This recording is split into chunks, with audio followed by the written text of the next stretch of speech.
I wasn't quite sure what I wanted to work on next in the wood shop, so I thought I'd make a little project just for fun.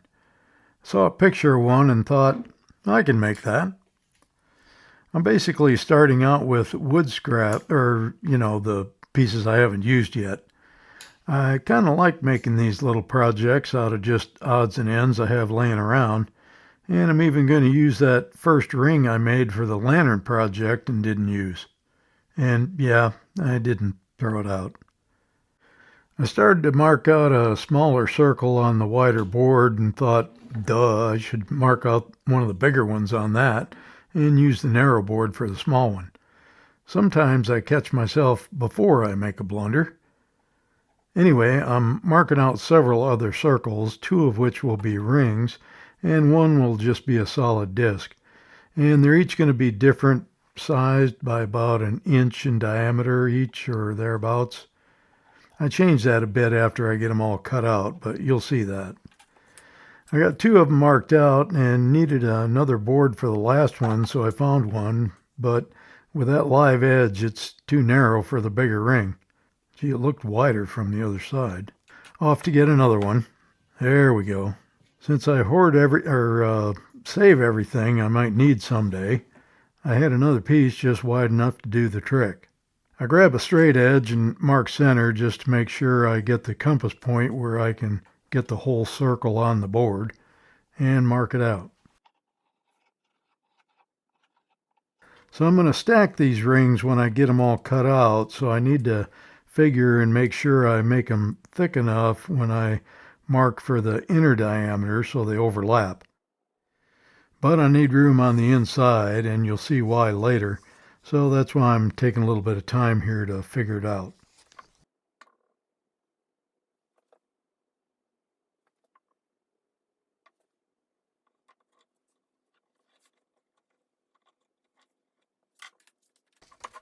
After I get them marked, I need to cut out the inner diameters with the jigsaw. So I need to drill a hole big enough in each one for the jigsaw blade to start in. And I just do that with a hand drill. Then it's on to cutting them, and I did this cut first because it's easier and safer to do it now with more of the board to hang on to, as opposed to cutting the outside cut first.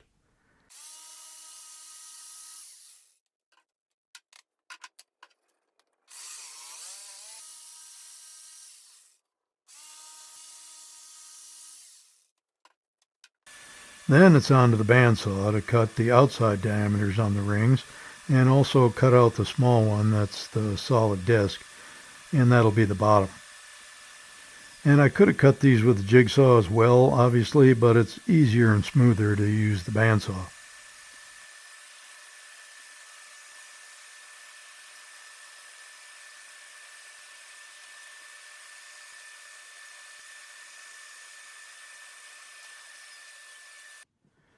Time for a little test fit to see how it looks. The bottom disc is 3.5 inches in diameter, and each successive disc is bigger by an inch. So 4.5, 5.5, and 6.5. Well, it looks okay, but I think I want to cut down the outside diameter on the upper two discs a little bit. So I just kind of put a mark on there by hand to basically take them down by 1/8 of an inch or so all the way around. So cutting the whole diameter by 1/4 inch. I could have recut them on the bandsaw, but I decided to just use the belt and disc sander. But first I needed to clean out some of that sawdust with the dresser, which is kind of like a giant eraser.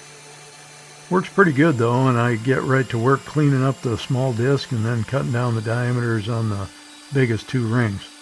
The other ring was the one left over from the lantern build, so that one's already sanded and ready to go.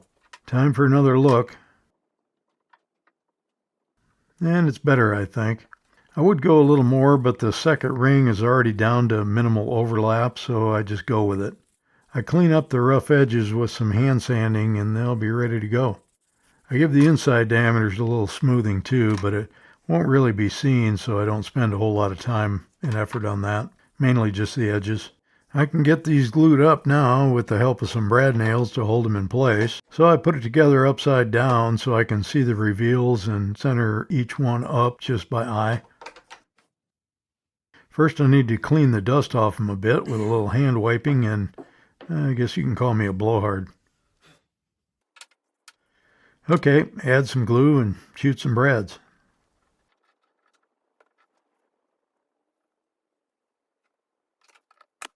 First one went well. That smaller ring doesn't have much overlap either. Should have given that next bigger one a larger inner diameter. I missed with one of those nails. Good thing it's on the inside, I can just snip it off. With the bottom on, this part of the build is done. I guess you could call that a pot. Figure out what I'm making yet? Well, this next part will give you some clues. I'm doing some experimenting with the compass here on paper first, and I'm just taping it down so it doesn't move. Then I start out with it set at 1.5 inch radius and draw the circle.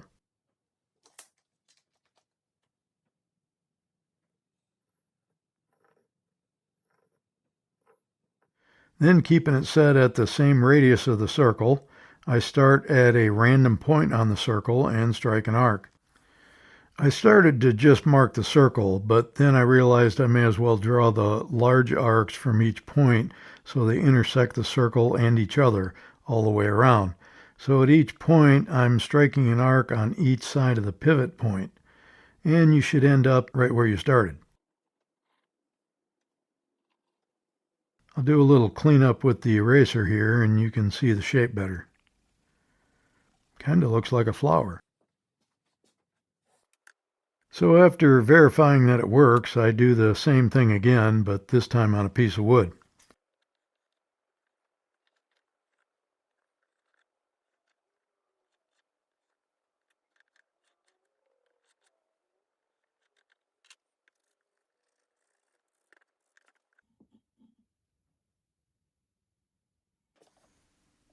Now I'm going to do another one, and this one will be a little smaller, so I'm set at about 1.25 inch radius for this one.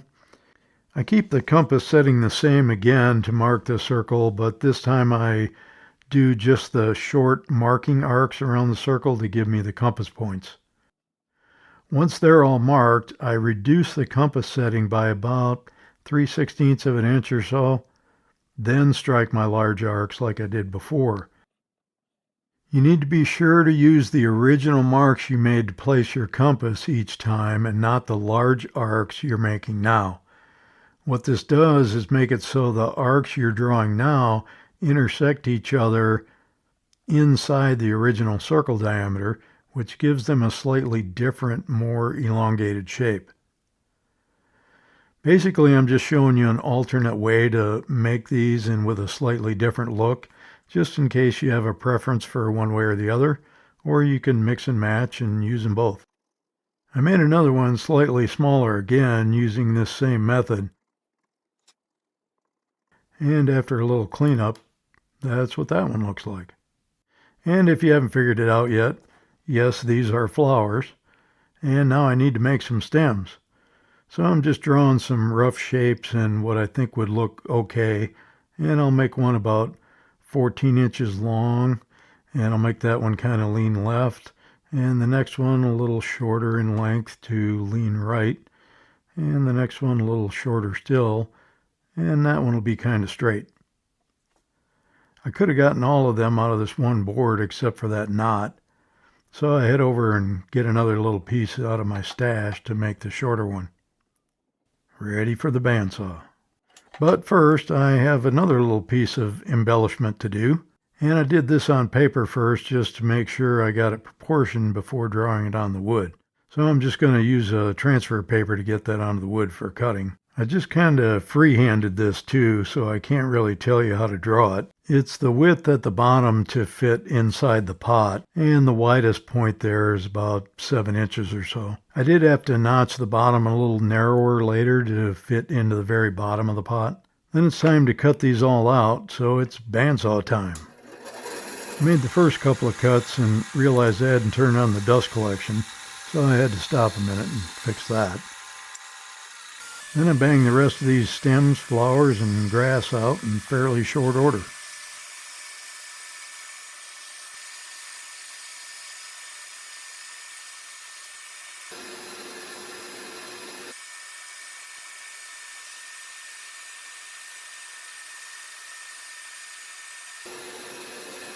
And you can kind of see the different shapes I've got here, and you'll be able to see how it all comes together here in a second.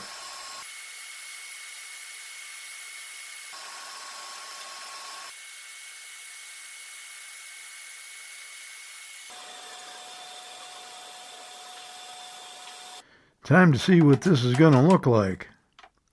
I kind of play around with position and length of the stems a bit. The two longer ones were a little long at this point, so I ended up cutting them down a bit to the lengths I told you earlier, 14 inches and 13 and a half or so. Kind of hard to be exact because they're curved.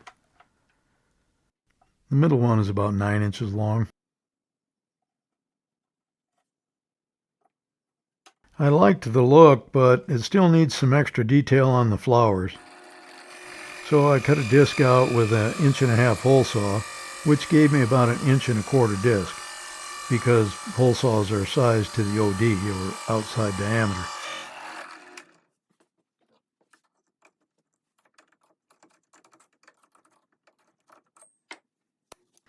I wanted to round over one side, so I screwed in a screw and chucked it into the drill so I could rotate it against the belt sander and keep my fingers away from the belt. Just don't screw it in too far so it pokes out the other side. Oops. I didn't get it screwed in quite far enough. So after an extensive search, I found it had shot all the way to the wall at the exact geographical center under my big workbench. I managed to rescue it with a long stick, put the screw in a little farther, and try it again. It worked okay this time, but I decided it might be better to use the disc portion of the sander for this, and that worked well too. They don't come out perfect, but much better than trying to do them by holding them with your fingers, and I didn't sand down any of my fingertips or knuckles. I made another one using this method for the large flower using a 2 1/8-inch hole saw, which gave me about 1 7/8 disc. For the little one, I had a 1-inch dowel that I rounded over the end of, then cut it off on the miter saw.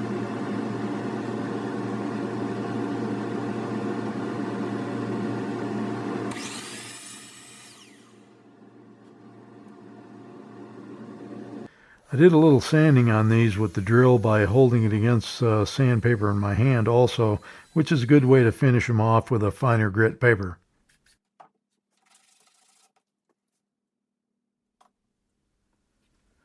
There's the middle one.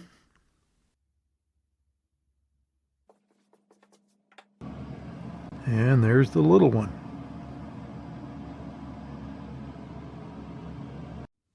And the bigger one.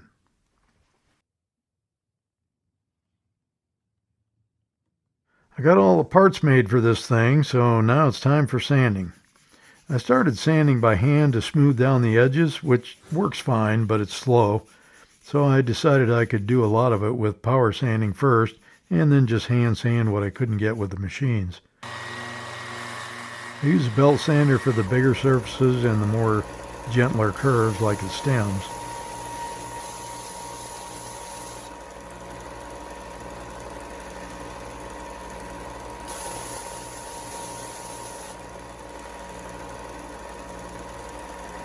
And the random orbit sander, which was able to get a lot of the edges, even around the tighter curves of the flower petals and the grass.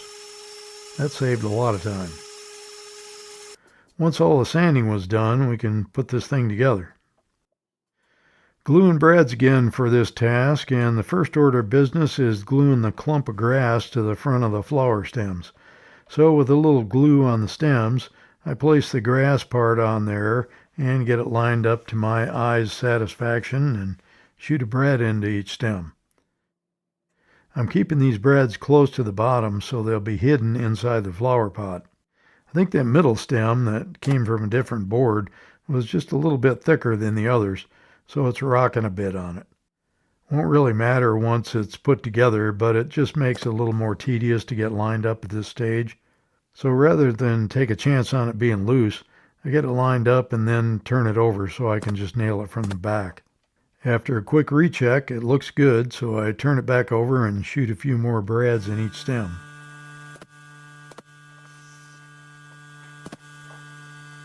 Then the flowers. So I'm just going to shoot one brad in the center of each one to hold it while the glue dries, since the little center disc will cover them. And you can adjust the flower up or down on the stem a bit here if you need to, so it's proportional and pleasing to your eye.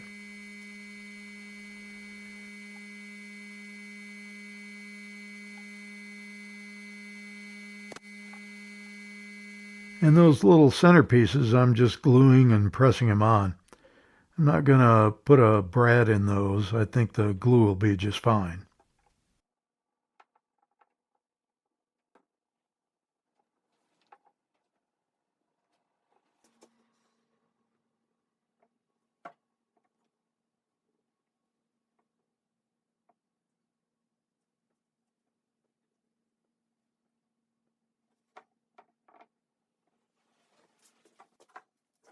I put that assembly into the pot and give it a quick pencil mark on each side so I know where to put the glue.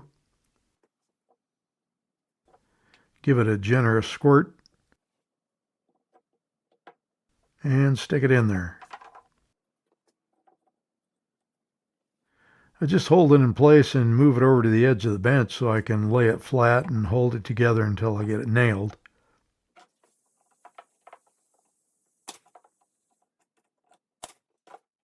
Put about 3 brads in there and we have it. See there, you can have a pot of flowers even if you don't have a green thumb.